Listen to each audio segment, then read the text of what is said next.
Happy Thursday morning, everybody. I'm Matt Scalisi, and I'm joined today by my longtime colleague, friend, and fellow University of Alabama grad, Ben Flanagan. And we're doing something different this week. We're hoping this will become something that we do regularly, and we think it could be a fun way for you guys, the Alabama fans, to kind of have your voices heard on some of these topics and interact with us on it a little bit. So help us out, contribute, comment today, give us your thoughts as we go through this. But what we're going to do today is we're gonna sort of do an interactive take on a show that Ben here has been doing for a couple of years now. A show called Bammers that is out there on all of your favorite podcast platforms, where Ben kind of gets inside the minds of Alabama fans and asks what it is like to be and what it means to be an Alabama fan.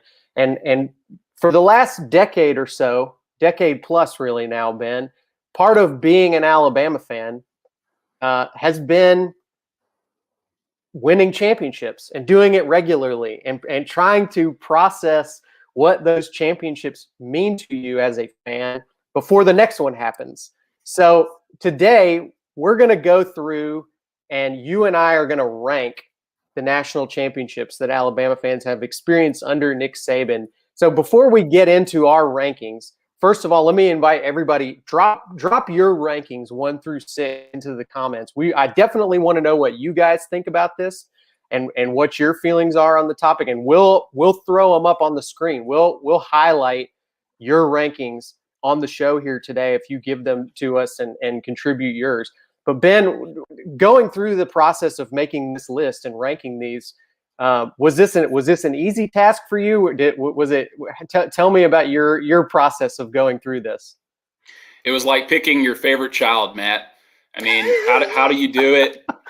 You know, you've got more kids than I do, so it's more of an issue for you. But no, I mean, look, I told them which one was my favorite already. No. You do that, I'm sure, at a certain age, which is fine. But I think, look, it is tough, and it's an embarrassment of riches. First of all, that it's ridiculous that we have 6 to rank since 2009. Absolutely stupid. But look, we play the hand that we're dealt, right? And so it was a little tough, because I think that each one has significant meaning and like personal relevance for everybody. So the one that we rank last is going to definitely be number 1 for a lot of Alabama fans. I'm sure. And I can't wait to hear what people have to say about it. But it's just how I think the majority of fans would at least rank all 6 of them. So we'll see. I'm excited to hear yours and everybody else's. Yeah, and we're already getting people weighing in. We've got people saying the most recent one is their favorite one already. Recency bias. That's right. So we'll definitely see. And like I said, continue to show us your rankings. Tell us what you think as we go through the show today and give you our rankings of Alabama's championship. So Ben, I'm going to start us off, and I want you to go first with our number 6. This would be what we think is the least satisfying national championship for Alabama fans in the last 13 years here. So when we say least satisfying, we're still talking about something that is really satisfying. And right? Most fans never experience it at all, yeah. Any national championship it's going to feel like the most satisfying moment of your sports fandom career and lives, right? So it's really hard and it feels sort of out of touch, like we're insulated and definitely privileged as Alabama fans to be talking about it in this way. So my number 6, it's not the least satisfying. I guess technically it is, but my number 6 is 2011, the game against LSU, the rematch. This one was really important. It proved that Alabama was here to stay after the disappointing 2010 campaign, but here to stay as like a national college powerhouse. 2009 was not just a fluke, obviously. It reinforced Saban's quote after the first one that this is not the end, this is the beginning. He came through on that promise and won another one. So it was also the revenge game after the LSU game of the century, where they squeaked out an overtime win, close overtime win, an amazing game in Bryant-Denny Stadium. Look, it was very satisfying. I just don't think that it compares to the others quite as much for a lot of fans. But like I said, I'm sure that plenty would call it their favorite for their own reasons. Yeah, and Rob Robertson on the comments weighing in right here has this game number 3 on his list, and we'll get to 2009. He says that it's number 3 for him because of revenge, and it's the most dominant performance, which actually is an interesting conversation. Of that was that was the most dominant national championship win. Certainly on the defensive side, it was. Alabama never in any of these games, even the one this year, even 2012, which we'll talk about, that LA should do. They practically didn't show up. But yeah, go ahead, Ben. No, I was just going to say, I mean, the defensive performance speaks for itself. And it's like, how could you rank that 2011 defense last in anything? I mean, they were historically great. You were not scoring on them, let alone crossing the 50-yard line. So it was an amazing performance, and the offense finally found its rhythm as the game went. A.J. McCarron threw some incredible passes against an incredible LSU defense with guys like Kevin Norwood making plays. You had Trent Richardson finally busting loose for that touchdown at the end, which just felt like the cherry on top. But honestly, Alabama, once they were up a few field goals, the game felt like it was over. They were not doing anything against that defense. The game was locked down, but that touchdown made a lot of people happy. Yeah, and Ben, this was actually my number 6 as well, so we don't have to spend too much more time on it, but we both agreed on this being the 6th out of a very good list of 6 things. So let's take, and I will. Part of ranking a championship for me is ranking the whole season that led up to it, the whole narrative, and I do think that's part of the 2011 season. Is I don't even know how much of a mark is, because ultimately they got revenge within the same season, but it has a little bit less of the ring of dominance from Alabama, because Alabama needed so much help to get to the game. And that's part of winning any championship, really, for the most part. But I think they needed the fact that there was this weird period in November where Alabama fans are having to, they've got like 4 TVs lined up. They're like, okay, I think we need Oklahoma State to win. We need like Boise State to miss a field goal. Like that to me is sort of one of the weirdest little periods of time during the Saban era. Yeah, the Oklahoma win did it, and I remember hearing that it just recharged the whole team. And yeah, Alabama, they owe them a few beverages moving forward. That's for sure. The Oklahoma team and fan base, or Oklahoma State, I should say, because without that, it just wouldn't have happened, and they wouldn't have gotten the rematch. But the narrative was always Alabama and LSU are the best 2 teams. That's clear. It was clear that night in Tuscaloosa. And so I think everybody thought that this was the right matchup for that moment. Arguably the year that guaranteed the college football playoffs existence, by the way, too. So not insignificant. Let's go to number 5 for you, Ben. I think we're going to disagree starting now. So 2015 is what I have at number 5. And this one, again, really satisfying because of the drama of the game itself. I think it was a really interesting season. Alabama had to rebound from the Ohio State loss in the semifinal in the first ever college football playoff. It's weird that Alabama didn't win the first ever college football playoff, right? They got bounced by Ohio State in rather convincing fashion. But you also had the uncertainty of Jake Coker at quarterback, who was back up the year before behind Blake Sims, couldn't win the job that year. And so I think a lot of Alabama fans were still wondering, what's this going to be like with him under center? But he was steady all season. He brought a toughness and a winning mentality for the rest of the team. That definitely was reflected with the rest of the team all season. And the whole thing just led by Derrick Henry's historic Heisman winning season. He was just a machine. You see him now in the NFL. It obviously started there at Alabama. What you see now is this all-pro running back who is just dominant at the highest possible level. It was clear then that this guy is just a force to be reckoned with. But the drama of the championship game itself, like Deshaun Watson was amazing. He looked unstoppable at times, and Alabama certainly learned it the hard way that he was unstoppable the next year. But Alabama needed to take risks in this game that we hadn't quite seen, I think, Nick Saban take in these national championship runs up to this point, like the onside kick that Marlon Humphrey caught, just beautifully executed to help swing the momentum back in Alabama's favor. And then you add the Kenyon Drake kickoff return, which I think was one of the more emotionally cathartic moments, obviously for him, considering what happened to him that season and what had happened through his entire career, but also for Alabama fans. That run, I think, just brought the house down. And I think convinced everybody, okay, Alabama's going to win this thing. And it was their first national championship in a couple of years too. Fans were feeling the drought, after just a couple of years without a national title. So that's what I have at number 5. To hear about 2015 later on the list from me. I'll give my thoughts on it. But my number 5 is 2017. And again, I think it goes back to similar reasons. I kind of went back and forth for my number 6 and my number 5.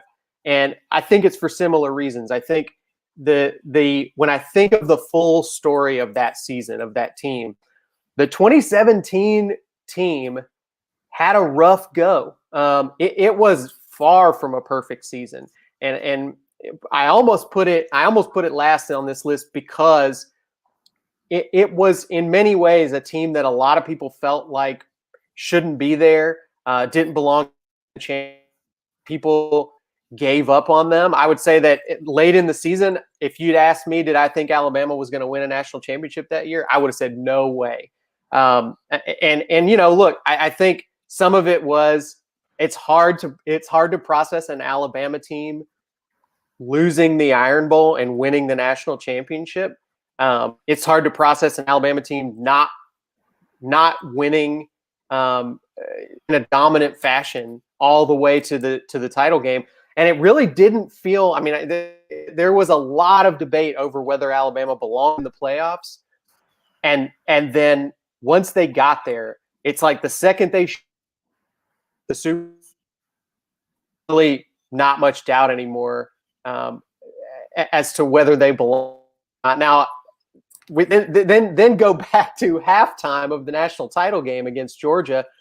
Again, just looked like it was over. I mean, this team – I think the positives of it is you can say people counted them out so many times. And I was one of them. I thought over and over again, this team just doesn't have what it takes to be one of the best Alabama teams.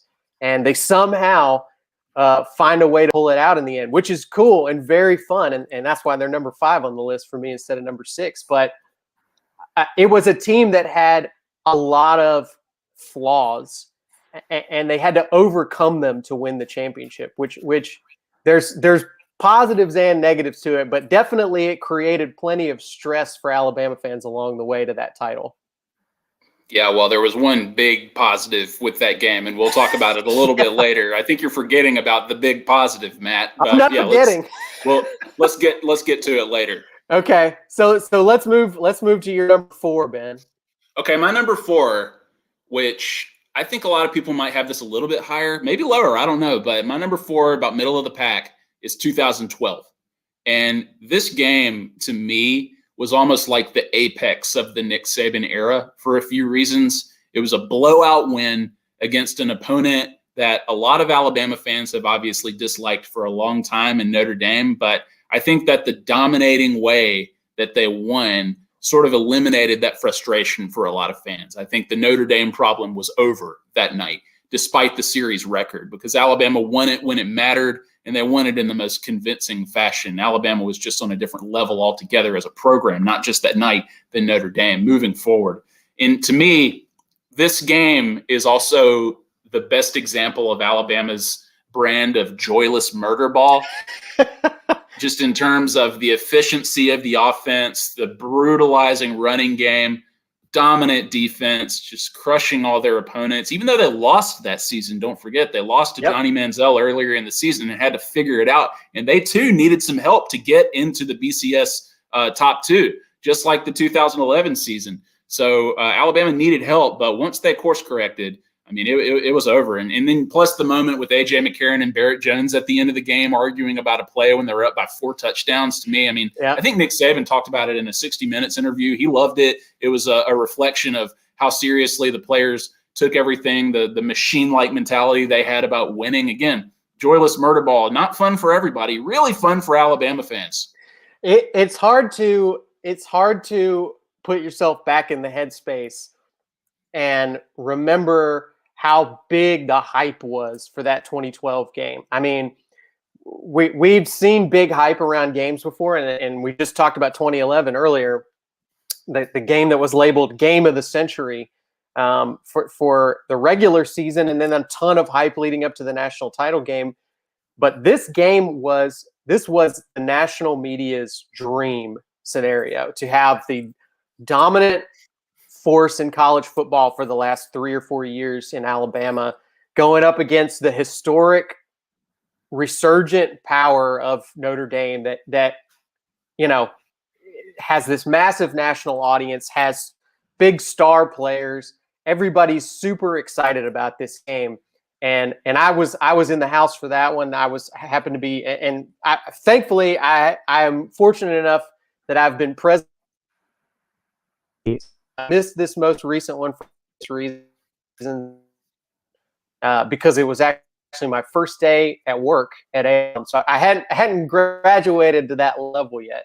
But 2012, I can remember being there in the stadium, and there was all this hype. Everybody was pumped about the game. And I remember seeing both teams in warmups and thinking, this looks like a mismatch, man. The Alabama guys look like they're a foot taller than the Notre Dame guys. And it pretty much, I'm rarely right about how I think a football game is going to go. This one went about as much as I expected it to when I was there that day. You're right, though. It was all about Notre Dame, and I don't know how many times I heard the phrase "team of destiny" thrown around by the national media. I'm picking Notre Dame just because it seems like they're meant to win this game. It didn't really have anything to do with the evidence that came before the BCS national title game, where Notre Dame was struggling in overtime wins against BYU and teams like that. It didn't really matter. They just liked what they saw, the story of Notre Dame coming back. And look, I get it. You want teams like Notre Dame and Alabama and Ohio State and Texas. You want them to be great. You want those helmet matchups with those historic programs. They got what they wanted until they didn't want it anymore. And they said uncle before the first half was over. And Eddie Lacy was crushing Notre Dame defensemen on his way into the end zone. So, yeah, I go back to that term, joyless murder ball. To me, it was the apex of the Saban era and we'll get to that later. Yeah. My number 4 is 2020. And I think this is going to be one that people have very different feelings about. I've already seen a lot of folks in the comments giving thoughts about the 2020 team specifically. And I'm going to read one right now from Jennifer Marshler, who says the dedication and determination of these young men to play the game and be COVID-19 free during the process, not to mention the best offense in Crimson Tide history. These are great points. And I think the fact that this was, you're never going to find a season more filled with adversity than 2020. And that's true for every single team in college football. It is a virtue for this Alabama team. It's something worth praising them for, to say they took it seriously because they knew they had a shot to win a title and they really wanted to do it. And that's not to say that teams that struggled with COVID didn't take it seriously, but I think it's tougher to do the things you have to do to stay safe and healthy when you don't have the same motivation. These, as it's been pointed out many times, these are college age kids in general, locking themselves away during all of this crisis. And these guys probably gave up a lot. They sacrificed a lot to continue to play for this team and make it all the way to the championship game. And then when they got there, they did what they did. I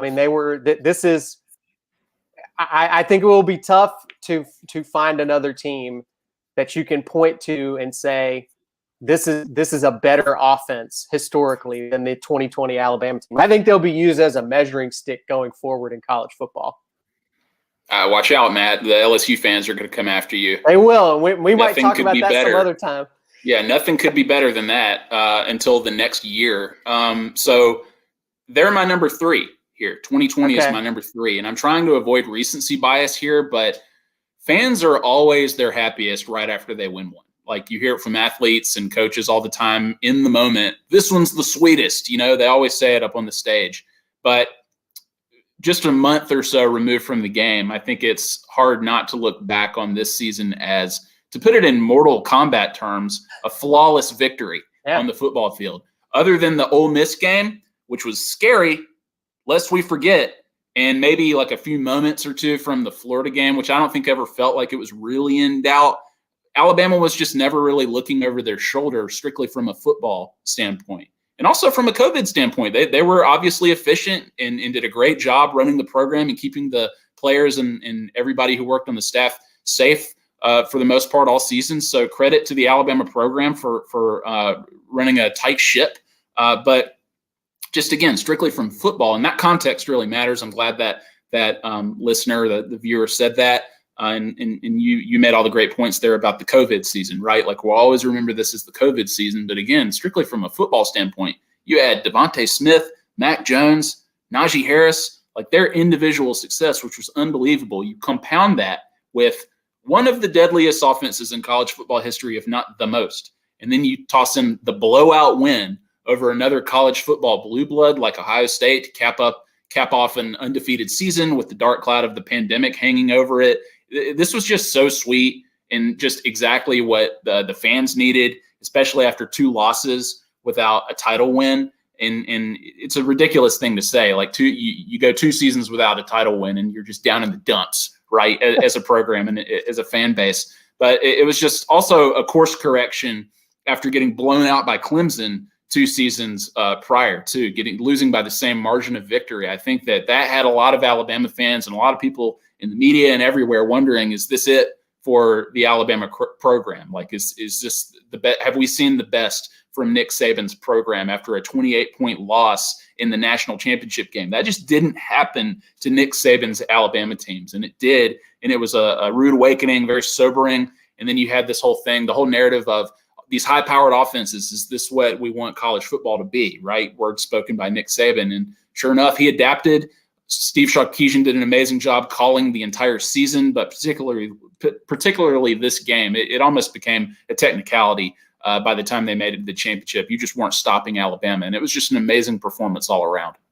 A ton of fans in the comments picking 2020 as their favorite. I haven't done an official count here, but I think we might have more votes in the comments for 2020 than we do for any other team so far. So very interesting. As you said, there's some recency bias, but I think it meant a lot to a lot of people. I think the circumstances that it happened in were important to a lot of people. So how attach that from just the team itself? I mean, I think it's just inherently a part of the story. It was a perfect season. Yeah, and that's the other thing too. Yeah, I think that gets you a bump for sure. They won everything. They won every game. They won most games by a lot of points. They won every award. They won the Heisman. If Devontae Smith wasn't winning the Heisman, Mac Jones was going to win the Heisman, right? Yes, so they had basically first. Or I can't remember the exact voting order, but I think Mac it was just third. But I think it's safe to say if Devontae hadn't had the push he had, I think Mac would have got hype, and he was on the way to that earlier in the season. It's like you can't point to any other than the Ole Miss game, like I mentioned. Yeah, you can't point to any aspect of this season and complain. The Bama fans were left wanting for nothing. So I understand why it's their favorite. Ole Miss is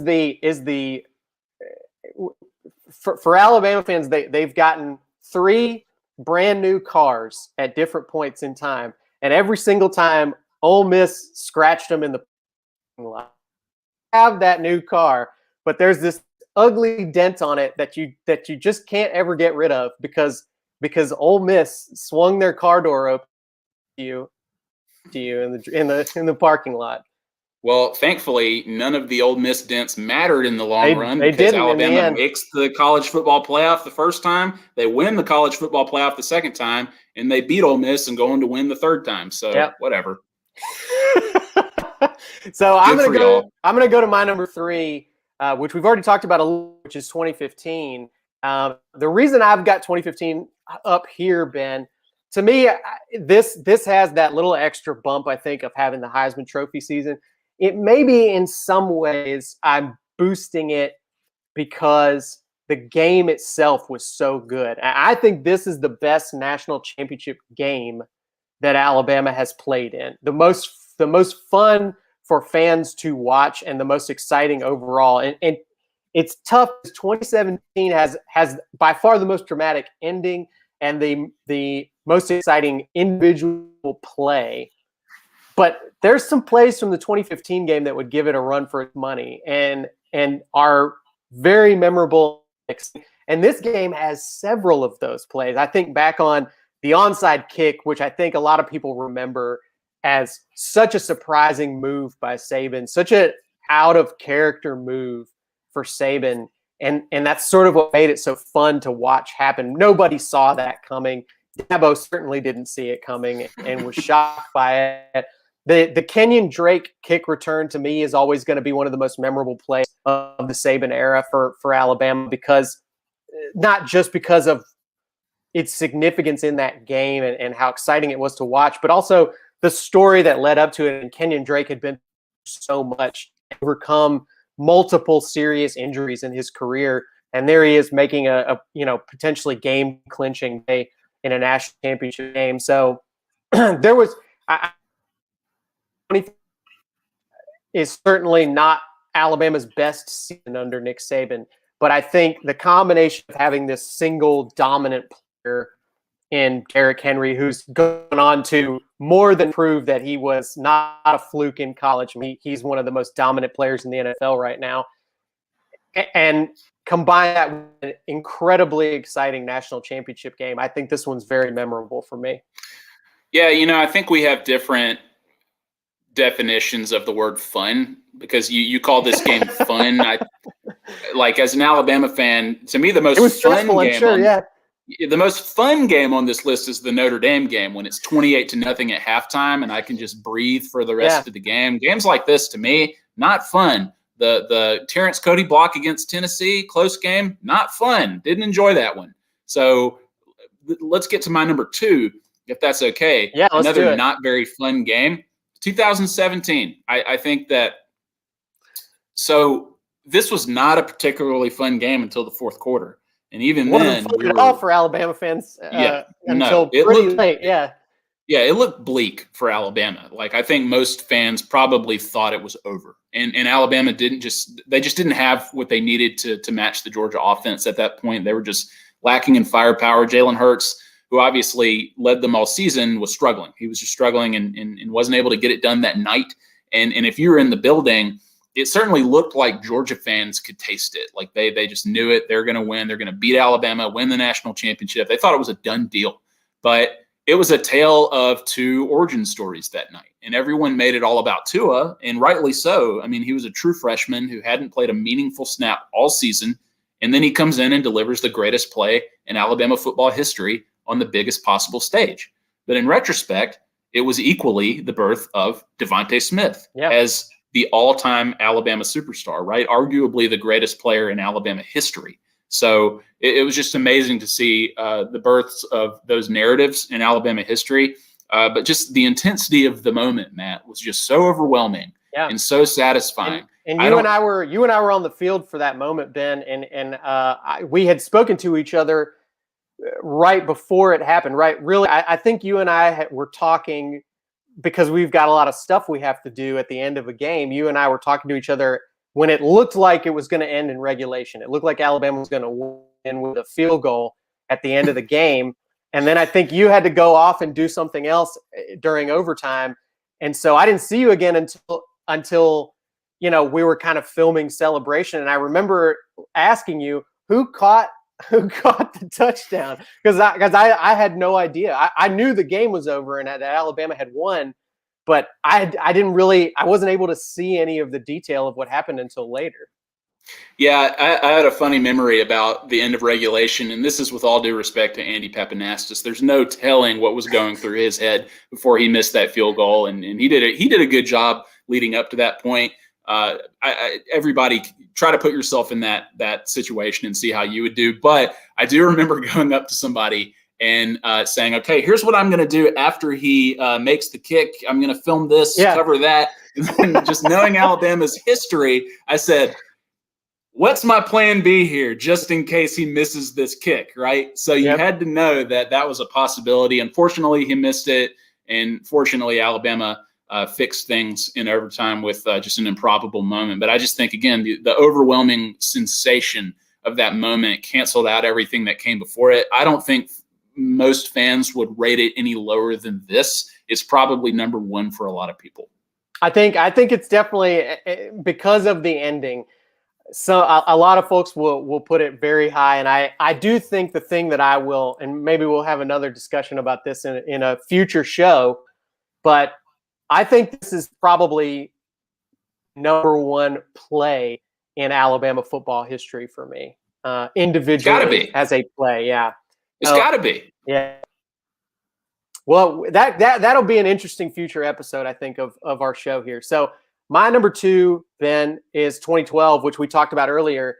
I'm gonna bring up a point that we didn't mention earlier about the 2012 team, which is, even though that Notre Dame game was, a dominant blowout win, I think for a lot of Alabama fans, part of the memory of that season includes that SEC championship game, which is really one of, again, I would put that up there with one of the most exciting, dramatic victories that Alabama has had under Nick Saban. It was certainly as close a game as they've ever had. Came down to the final play of the game, but it was a game that felt very significant and very important at the time, despite the fact that they'd already won 2 national titles at that point. It felt like Alabama, in order to sort of maintain, they needed to keep knocking down challengers in the SEC. And that 2012 Georgia team was really good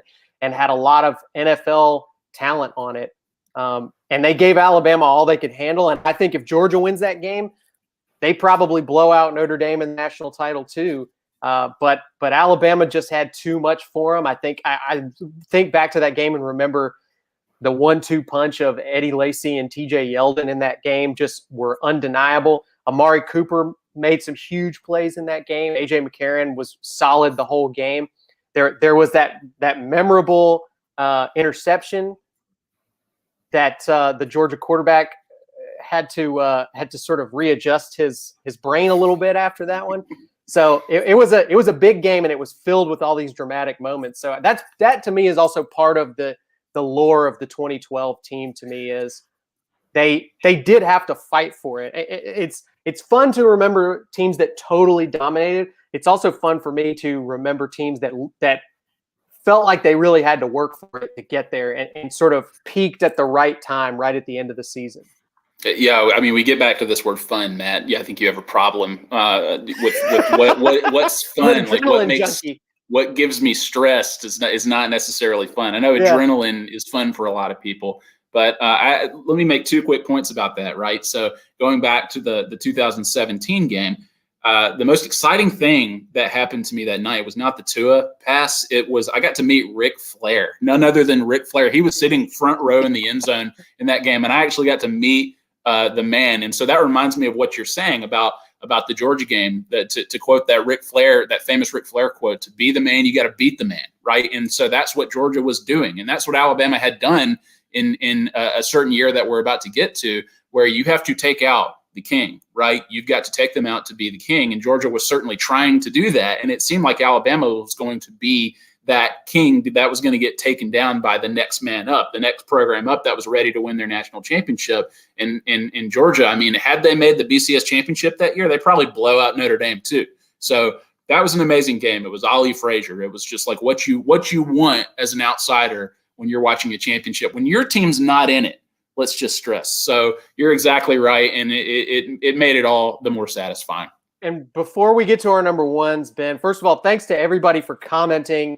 Lots of different takes down there in the comments on YouTube and on Facebook today. We love that. Thank you guys for participating in this today. This is fun, and we will definitely be doing this again because it seems like you guys are having a good time down there. I want to read one comment in particular that was really cool, that stood out to me, from Winford Reiner. Because I fought cancer and wasn't sure I'd even see a season, let alone total domination. So just together as a team and all worked hard together. That's a really cool story. And Winford, we're glad to see you're still with us. And And I'm glad you were able and have a great story there from Winford and for Winford and everybody. Thank you so much today. We've had a lot of fun doing this. So Ben, let's get to our number ones. I think by process of elimination, we both have the same number one. We had the same number 6 and we have the same number 1, but it's been mixed up in between. So let's talk about our mutual number 1, Ben. The first is the sweetest, Matt. 2009 was the sweetest. I just feel like that's been reflected in Nick Saban's comments throughout the years when he's talked about it being his only undefeated national championship team, obviously until this year. But after that resurgence in 2008, after they dominated Clemson in the first game, after they went undefeated until the SEC championship, the 2009 championship, it really just felt like a rebirth for the program, the true rebirth. And plus you had Alabama's first ever Heisman winner in Mark Ingram, who remains one of the most beloved players in program history. But you also had the dominant defense with these iconic players like Rolando McClain and Terrence Cody, Courtney Upshaw. But it was against another traditional power in Texas who wasn't very far removed from their shocking win under Mac Brown with Vince Young. And so they were still a power, and they had Colt McCoy leading the way, an amazing player who unfortunately didn't get to play the whole game. But it was at the Rose Bowl, the fact that you have this classic college football stage for it. And it was just this perfect coming out party for the Saban era at that level. And I think a lot of people thought this is the beginning of something special at Alabama. And the fact that they go undefeated, they take out Tebow in Florida in the SEC championship game. They beat another power in Texas. They win the Heisman Trophy for the first time. I just don't know what more you could want from a college football season in Tuscaloosa. Dream season in many years was potentially even better than for the rest of us.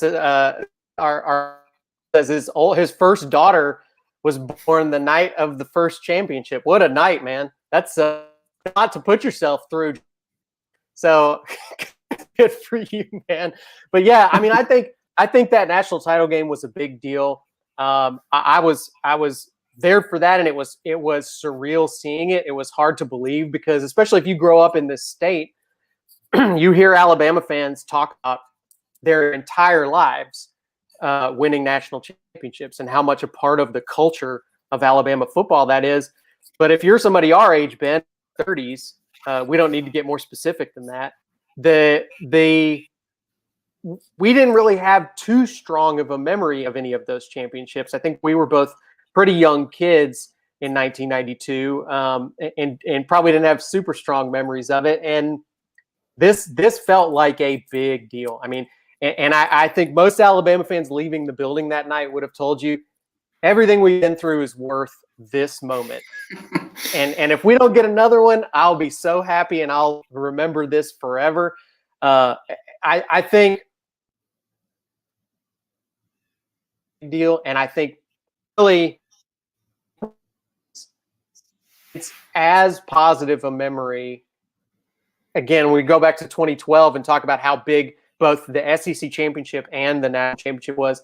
That 2009 SEC championship game was such a big deal to this fan base and to the program. It was such a huge moment that it honestly was probably going to be pretty hard to top that for Bama fans. And that national title game was just such a perfect finish to that season, where it just seemed like everything went right, except for the Tennessee game, and only at the very, very end. Yeah, I mean, the national title game was another one that the margin of victory was pretty serious, and I think for the most part, we thought, okay, Alabama's going to win this game. But even before Colt McCoy got hurt, Texas was moving the ball in Alabama. They were putting themselves in position. The defense didn't break, though. They held them to field goals, and then he gets put out. And then Alabama just takes over and starts dominating. You have the run game, like in Trent Richardson goes off for a 50-yard untouched touchdown run. Mark Ingram's really picking up steam. Marcel Darius has the interception, pick six before the first half is over. And so I think it's 24-6 going into halftime. And so you're thinking it's over. This is it. But then Garrett Gilbert comes in, this true freshman and this highly touted recruit. He comes in and plays pretty well, all things considered, and leads Texas to a decent comeback. And so I think a lot of Alabama fans were probably getting a little sweaty at that point. But then Eric Anders comes around for this blindside hit and just ends things. And I think Alabama scores 2 more times after that. So just incredibly satisfying for the program. And yeah, I mean, not to say nothing has compared since, because, again, we just had an undefeated season under really unusual circumstances and dominant fashion that I think maybe a few years from now we may look back and say, well, no, that may have been the most impressive and meaningful championship. Who knows? But, I mean, again, we just go back to that first one. You think of just the cast of characters. We mentioned Mark Ingram and Marcel Darius and Terrence Cody, but Nick Saban just planting the flag in the middle of the college football field and saying Alabama's here and they're here to stay. So it was incredible to watch. Yeah, and it does seem like a lot of our commenters here have either got 2009 or 2020, the bookends here so far, as their number one. They don't like losses. Alabama fans don't like losses. Right. Like those perfect seasons. They're more like you than they are like me. They don't like drama. They want it to be definitive all the way through. I think the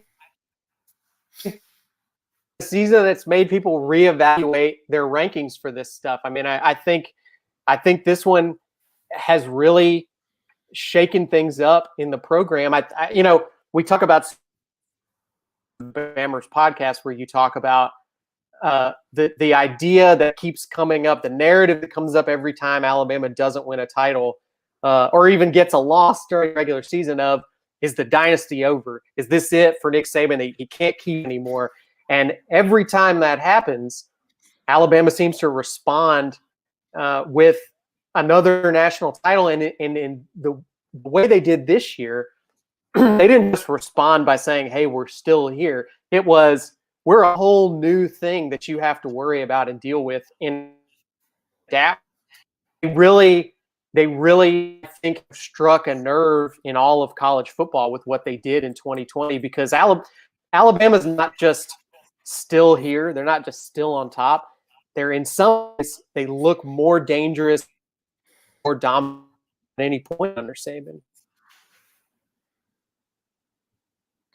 Yeah, they're monsters again, in the different type of monster. And it's like, what if 2020 Alabama plays 2009 Alabama or 2011 Alabama with that defense? Now we maybe in future episodes we get into those ridiculous hypothetical scenarios, because that's what people were doing after Alabama's championship this year, right? It's like, well, what if they played 2019 LSU? Then what happens? And it's just like, well, okay, this is fun sports stuff, but yeah, it's amazing to see the evolution going through all these championships, because, I mean, for the most part, these were very different Alabama teams each time they won the championship, right? So, for sure. Amazing to watch, and I can't wait to see if they do it again. I mean, in all likelihood, with the recruiting class they just pulled in, they're probably going to win another national championship. And Alabama they don't go more than 2 or 3 years without winning one in the Saban era. We got enough data to support that. The sample size is pretty big at this point, Matt, that Alabama fans, we shouldn't expect it.